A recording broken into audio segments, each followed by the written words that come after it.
সারা দেশ জুড়ে যে খবরটা এখন তোলপাড় করে দিয়েছে সেটা হলো এমন একটা অ্যামিবার খোঁজ পাওয়া গেছে যে কিনা আমাদের ব্রেনকে খেয়ে ফেলছে। হ্যাঁ, ঠিকই শুনছো, এমন একটা অ্যামিবা যেটাকে আমরা ব্রেন ইটিং অ্যামিবা বলে থাকছি, যেটার হদিশ পাওয়া গেছে সম্প্রতি। এবং এর কারণে তোমরা থাম্বনেল দেখেই বুঝতে পারবে ১৯ জনের ডেথ এখনো পর্যন্ত হয়ে গেছে, অর্থাৎ ১৯ জন মারা গেছে। কি সেই অ্যামিবা, কিভাবেই বা সেটা ছড়িয়ে পড়ছে, কোথায় তার উৎস, এর প্রতিকার কি হতে পারে, এই সমস্ত বিষয় নিয়ে আজকে আলোচনা করব। এবং একদম শুরু থেকে শেষ পর্যন্ত জাস্ট ৫টা মিনিট জুড়ে থাকো এবং সমস্ত ইনফরমেশন তোমরা পেয়ে যাবে। এবং এই যে একটা নতুন অ্যামিবার সন্ধান পাওয়া গেছে, সেটা আগামী ভবিষ্যতে আমাদের কতটা প্রভাবিত করতে পারে, বা এটার কারণে এই যে আমাদের কোভিড পিরিয়ড আমরা কাটিয়ে এলাম, যে প্যান্ডেমিক তৈরি হয়েছিল, সেই রকমই কোনো প্যান্ডেমিক আবার দেখা দিতে পারে নাকি, এই সমস্ত বিষয় নিয়ে আলোচনা করব। তো ওয়েলকাম টু দ্য আড্ডা 24/7 অফিসিয়াল বেঙ্গলি চ্যানেল। তোমাদের সকলকে স্বাগত জানাচ্ছি। আমি রয়েছি তোমাদের সাথে অয়ন্তিকা ম্যাম, এবং আজকে আমরা একটা অত্যন্ত গুরুত্বপূর্ণ, ইন্টারেস্টিং কিন্তু ভয়ঙ্কর একটা ফ্যাক্ট নিয়ে জানবো। তো চলো শুরু করছি আজকের সেশন। থাম্বনেলে দেখেই বুঝতেই পারছো যে এমন একটা অ্যামিবা যেটা আমাদের ব্রেনকে ধীরে ধীরে খেয়ে ফেলছে। ফার্স্টেই চলে যাই যে এটা আমরা কোথায় দেখতে পাচ্ছি, বা এই নিউজটা আমাদের প্রথম কোথায় পাওয়া গেছে। কেরালায় পাওয়া গেছে। কেরালাতে প্রথম এই নিউজটা ছড়িয়েছিল, বা প্রথম আমরা মৃত্যু দেখেছি বা এই অ্যামিবার সন্ধান পাওয়া গেছে। তো এই যে অ্যামিবা দেখতেই পাচ্ছ, এটা এতটাই ডেডলি যে ২ থেকে ৩ দিনের মধ্যে এটার সিমটম আমরা বুঝতে পারি, এবং যার শরীরের মধ্যে এই অ্যামিবাটা ঢুকে যাবে এবং আমাদের ব্রেনে পৌঁছে যাবে, সেই মানুষটা ৮ থেকে ৯ দিনের মধ্যে মারা যাবে। জাস্ট সেই মানুষটার সর্বশরীর পঙ্গু হয়ে যাবে, বা তিনি কোমায় চলে যাবেন, এবং সেই কোমায় যাবার পরে ৯ দিন মাথায় তিনি মারা যাবেন। এবং এরকমই প্রায় ১৯টা ডেথ কেস এখনো পর্যন্ত ধরা পড়েছে। তো তোমাদের দেখিয়ে দিই যে কিরকম দেখতে সেই অ্যামিবাটা। এইরকম জাস্ট দেখতে, কোনো রকম এর তো কোনো শেপ থাকে না নির্দিষ্ট রকমের, বাট এরকম টাইপের দেখতে, যেটা ১৯ জন মানুষকে একদম শেষ করে দিয়েছে। আমরা আস্তে আস্তে আস্তে আস্তে বিষয়গুলো সম্বন্ধে জানবো। কোথায় এর সোর্স, এটা আমাদের সবার প্রথম জানতে হবে, যে কিভাবে এই অ্যামিবাটা ছড়িয়ে পড়ছে। এটা কি কোনো সংক্রামক ব্যাধি? না, এটা কোনোভাবেই সংক্রামক ব্যাধি নয়। অর্থাৎ আমি কাউকে ছুঁয়ে দিলাম আর আমার সেটা এই ব্যাধিটা চলে আসলো, এরকম একেবারেই বিষয়টা নয়। কারোর সঙ্গে কারোর গায়ে টাচ হলে, বা কেউ কারোর থেকে খাবার শেয়ার করে খেলে, বা এই ধরনের কোনো কন্টামিনেশনের ক্ষেত্রে কিন্তু কোনোভাবেই এই রোগ ছড়ায় না। যেরকমটা কোভিডের ক্ষেত্রে আমরা দেখেছিলাম যে খুবই সংক্রামক, এটা একেবারেই সেরকমটা নয়। তাহলে এর উৎস কোথায়, কিভাবে এটা আমাদের শরীরের মধ্যে ঢুকছে? এটা ঢুকছে, আগে তোমাদের বলে দিই যে এই যে নাইগ্লেরিয়া ফলেরি, এটা হচ্ছে এই অ্যামিবাটার নাম। ঠিক আছে, নাইগ্লেরিয়া ফলেরি, এটা হচ্ছে এই অ্যামিবাটার নাম, যেটা আমরা কেরালে দেখতে পেয়েছি। এবং এইভাবে ভীষণ পরিমাণে এগুলো দ্রুত বংশবৃদ্ধি করতে পারে। নাকের মধ্যে দিয়ে এটা ঢুকে যায় আমাদের শরীরে, এবং এই যে সাইনাস ক্যাভিটি দেখতে পাচ্ছ, নাকের মধ্যে দিয়ে ঢুকে এটা আমাদের ব্রেনে চলে যায়, সাইনাসের মধ্যে দিয়ে কানেক্ট করে একদম নার্ভের সাথে এটা আমাদের ব্রেনে চলে যায়। এবং ব্রেনে গিয়ে যাওয়ার পরে, এই যে দেখতে পাচ্ছ ব্রেনের মধ্যে যাওয়ার পরে আস্তে আস্তে আস্তে আস্তে এই নিচের পোর্শনটা তোমরা দেখতে পাচ্ছ যে এখানে কমপ্লিটলি খেয়ে ফেলেছে, এবং পুরো ব্রেনটা না কালো হয়ে যায় এই অ্যামিবাটা যখন খুব তাড়াতাড়ি ব্রেনের মধ্যে গিয়ে বংশবৃদ্ধি করে এবং পুরো ব্রেনটাকে খেয়ে ফেলে। ওকে, তো আমরা দেখি যে এটা কিভাবে ছড়িয়ে পড়ছে। দেখতে পাচ্ছ এখানে কিভাবে নাকের মধ্যে দিয়ে এটা ঢুকছে।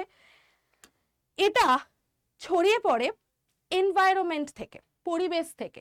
যে সমস্ত বদ্ধ জলাশয় রয়েছে, যেখানে জল স্ট্যাগন্যান্ট অবস্থায় রয়েছে, অর্থাৎ যেখানে জল কোনোভাবেই ফ্লোতে নেই বা পরিবর্তিত হয় না, জমা জল, সেই রকম জায়গায় যদি কোনো মানুষ স্নান করেন বা সেই জল যদি কোনোভাবে আমাদের শরীরে প্রবেশ করে, নাকের মধ্যে দিয়ে ঢুকে যায়, তখনই কি হয়, এই অ্যামিবাও সেই জলের সাথে সাথেই ঢুকতে থাকে।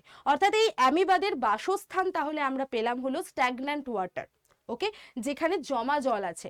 আর কেরল বা সাউথের দিকে যেহেতু প্রচুর মন্দির রয়েছে, এবং ওদের মন্দিরে তোমরা যদি কেউ সাউথে ঘুরতে যাও বা কেউ যদি গেছো তো জানবে যে ওদের প্রত্যেক মন্দিরের সাথে জমা কুয়ো থাকে, যেখানে জমা জল পাওয়া যায়, কুয়ো বা কূপ এই ধরনের বিষয় থাকে। এবং ভীষণই মানে আশেপাশে কিছু হয়তো পা ধোয়ার জন্য জলের ব্যবস্থা আছে বা হাত ধোয়ার জলের ব্যবস্থা, মানে জমা জলের ব্যবস্থা ওখানে এরকম বড় বড় ড্রামে করে রাখা থাকে বা কুয়ো খনন করা থাকে। তো যদি কেউ সেই সমস্ত জলের মধ্যে স্নান করেন, কুয়ো থেকে জল তুলে স্নান করলেন, তো সেই সমস্ত কুয়ো, কূপ, ডোবা, পুকুর এই ধরনের জায়গাগুলোতেই এই এই অ্যামিবার তৈরি হয় বা অ্যামিবা বাস করে। এবার সেখানে গিয়ে যখন তুমি স্নান করছো, সুইমিং করছো, তোমার শরীরে সেই অ্যামিবাটা সঙ্গে সঙ্গে ঢুকলো, এবং একটুখানি ঢুকে যাওয়ার পরেই কি হয়, তোমার 2-3 দিনের মধ্যে তুমি বিভিন্ন রকমের সিমটম ফিল করতে পারবে, যেরকমটা কোভিডে হয়েছিল, যে আমাদের জ্বর বা আমাদের বিভিন্ন মৃগী টাইপের একটা, খিঁচুনি টাইপের একটা বিষয় দেখা দেয় শরীরের মধ্যে, জ্বর আসে, ঠিক আছে, আমরা ঠিকমতো হাঁটা চলা করতে পারি না, তো বিভিন্ন রকমের এরম সিমটম দেখা দিতে থাকে। তারপর তুমি যখন ডাক্তার দেখাবে তখন কিন্তু অনেকটাই দেরি হয়ে যায়, এর কোনো অ্যাজ সাচ সেরকম প্রতিকার নেই। এবার যখনই সেটা তোমার শরীরের মধ্যে ঢুকলো এবং তুমি 3-4 দিন ভাবলে যে এমনি নর্মাল শরীর খারাপ, ঠিক হয়ে যাবে, কিন্তু এটা কোনোভাবেই ঠিক হয় না, তোমাকে কোমায় পাঠিয়ে দেবে। কোমায় চলে যাওয়ার পরে তুমি কমপ্লিটলি সেখান থেকে আর ফেরার কোনো চান্স থাকে না, একদম মানুষের ওখানেই ডেথ হয়ে যায়, কারণ ততদিনে পুরো ব্রেনের সিস্টেমটা, পুরো ব্রেনকে খেয়ে ফেলে এই অ্যামিবা। এতটাই ভয়ঙ্কর, এতটাই মারাত্মক এবং এতটাই সর্বনাশী এই অ্যামিবা। এবং এই যে সচেতনমূলক কথাবার্তা আমি তোমাদেরকে বলছি যে কিভাবে এটা ছড়াচ্ছে বা কিভাবে এটা মানুষের শরীরের মধ্যে ঢুকছে, এটা তোমরাও এই সেশনটা দেখার পরে সকলের সাথে শেয়ার করে দেবে, কারণ এটা যত দ্রুত সারা ভারতের মধ্যে ছড়িয়ে যেতে পারে, সেটা যে কোনো ভাষাতেই হোক না কেন, তত দ্রুত কিন্তু এই সম্পর্কে একটা সচেতনতা সকলের মধ্যে আসবে। কারণ আমাদের ম্যাক্সিমাম আমরা যারা গ্রামের দিকে বাস করি, মফস্বলের দিকে থাকি, তাদের বাড়ির আশেপাশে এরকম পুকুর, ডোবা এই ধরনের বিষয় রয়েছে, কূপ রয়েছে, যেখান থেকে জল নিয়ে আমরা স্নান করে থাকি। এবং অবশ্যই তাদেরকে আরো বেশি করে সতর্ক করা দরকার, তাদেরকে আরো বেশি করে সাবধানতা অবলম্বন করা দরকার।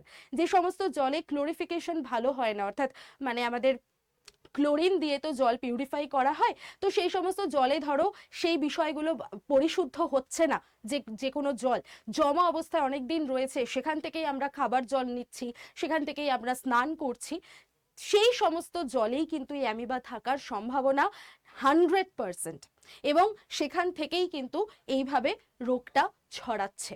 তাই জন্য কোনো ছোঁয়াচে রোগ নয়, সংক্রামক ব্যাধি নয়, কিন্তু যে উৎসগুলো রয়েছে আমাদের সেই উৎসগুলোকে জাস্ট স্টপ করতে হবে। তাই জন্য এই ভিডিওটা বা এই সেশনটা তোমরা সকলের মধ্যে ছড়িয়ে দাও, তোমার পরিবার, তোমার আত্মীয় স্বজন, বন্ধু বান্ধব, প্রিয় মানুষ যেখানে যে রয়েছে সবার মধ্যে ছড়িয়ে দাও। এই সচেতন বার্তাটা সকলের মধ্যে যাওয়া দরকার। তারপরে তো গিয়ে পরীক্ষার ব্যাপার, পরীক্ষাতেও এখান থেকে প্রশ্ন আসতে পারে, পরীক্ষাতেও তোমরা এখান থেকে বিভিন্ন রকমের কোয়েশ্চেন অ্যারাইজ করতে পারে কারেন্ট অ্যাফেয়ার্সের অ্যাঙ্গেল থেকে, ঠিক আছে। এবং দেখে নাও যে এই যে নাইজেরিয়া ফলেরি, এটা আমাদের হিউম্যানের ব্রেনেই যায়, নাক থেকে যায়, এবং বিভিন্ন রকম অ্যানিমেলসকেও কিন্তু এরা হার্ম করতে পারে, ঠিক আছে। Environment, water, plant, dust, soil এই সমস্ত জায়গায় আমরা দেখতে পাই এই অ্যামিবাকে, ওকে। এবং আমরা যদি দেখি যেটা কি ধরনের সিমটম দেখা দিচ্ছে, নজিয়া বা ভমিটিং টেন্ডেন্সি দেখা দেবে, তোমার জ্বর হবে, মাথা যন্ত্রণা করবে, বিভিন্ন রকমের কিচ্ছু খাবারের ইচ্ছা হবে না, অনিচ্ছা হবে, সারাক্ষণ ধরে তোমার বডি কাঁপবে, ঠক ঠক করে কাঁপতে থাকবে, তোমার ঘাড় স্টিফ হয়ে যাবে, তোমার লাইট সেন্সিটিভিটি হবে, কিছু একটু ডাস্ট এলো তুমি হাঁচি দিলে, ঠিক আছে, এই ধরনের হবে। মেন্টাল ডিসঅর্টেশন মানে তোমার একদম মাথা কাজ করবে না, সারাক্ষণ খিটখিটে একটা মেজাজে তুমি থাকবে, এবং লস অফ কনসাসনেস, তুমি মাঝে মাঝে অজ্ঞানও হয়ে যেতে পারো, মৃগী পর্যন্ত দেখা দিতে পারে। এই ধরনের সিমটমগুলো যেই মুহূর্তে তোমাদের মধ্যে দেখা দেবে সেই মুহূর্তেই ডক্টর দেখানোর কথা ভাববে এবং চিন্তা করবে। আর একবারের জন্য মানে এটা ভাববে না যে এই রোগটা মানে এটা আমার নর্মালি হচ্ছে বা এটা আমার আগে হতো, এই ধরনের চিন্তাভাবনা মাথা থেকে বের করে দাও। এখন দুনিয়া পাল্টাচ্ছে, সময় পাল্টাচ্ছে, আমরাও মানে উন্নত হওয়ার সাথে সাথে এই ধরনের প্রচুর অ্যামিবা, ভাইরাস, ব্যাকটেরিয়ার জন্ম দিচ্ছি যেগুলো আমাদের প্রাণ নাশ করছে, আমাদের প্রাণনাশী হয়ে উঠছে। তাই এই সমস্ত বিষয়গুলোকে একেবারেই হালকাভাবে নেবে না। এইখানে সমস্তটা তোমাদের দেখিয়ে দিয়েছে যে কিভাবে কত দ্রুত এটা বংশবৃদ্ধি করতে পারে। এখানে তার স্টেজগুলো দেখাচ্ছে, 3টে মোটমাট স্টেজ থাকে। 4 নম্বর স্টেজে গিয়ে সেটা তোমার শরীরে ঢুকবে এবং 5 নম্বর স্টেজে সেই অ্যামিবাটা তোমার নাজাল পয়েন্ট দিয়ে ঢুকলো, নাক দিয়ে ঢুকলো এবং তারপরে সরাসরি গিয়ে তোমার ব্রেনে এটা বাসা বাঁধবে। ঠিক আছে, এটাই আজকে তোমাদেরকে জানানোর ছিল। তো আজকে তোমাদের এইটুকু আমি একটা ইনফরমেশন দিয়ে রাখলাম, আর এই ইনফরমেশনটা সকলের সাথে শেয়ার করে দাও। একেবারে মানে সচেতন হয়ে যাও এই ব্যাপারে, যাতে কোভিডও আমাদের ছোট্ট একটা জায়গা থেকে শুরু হয়েছিল কিন্তু তারপর সেটা কত বড় আকার ধারণ করেছিল। তাই ছোট জায়গা থেকে যখন জিনিসটা শুরু হচ্ছে তখন সেইখানেই ওটাকে থামিয়ে দেওয়াটা দরকার। তোমার বাড়ির আশেপাশে যে সমস্ত জমা জল রয়েছে, পুকুর, ডোবা, কূপ বা কুয়ো টাইপের জিনিস রয়েছে, সেই সমস্ত জায়গাগুলোতে জলগুলোকে পিউরিফাই করার চেষ্টা করো। ব্লিচিং পাউডার দাও বা ক্লোরিন দাও বা মানে তোমার দাও, ফটকিরি দাও, দিয়ে সেগুলোকে তোমরা ওই জলগুলোকে পিউরিফাই করার চেষ্টা করো। না হলে সেই সমস্ত জল কোনোভাবেই স্নানের মাধ্যমে হোক, পানীয়ের মাধ্যমে হোক, গ্রহণ করো না। ঠিক আছে, তো আজকে এই পর্যন্তই রাখছি। তোমাদের এই সতর্ক বার্তাটাই আমার পৌঁছে দেওয়া উদ্দেশ্য ছিল, আমি তাই পৌঁছে দিলাম। এবং প্রত্যেকে ভালো লাগলে এই ধরনের ইনফরমেশন আরও শেয়ার করতে চাইলে অবশ্যই চ্যানেলটাকে সাবস্ক্রাইব করে নাও যারা নতুন দেখছো। আর সকলে সুস্থ থাকো, ভালো থাকো।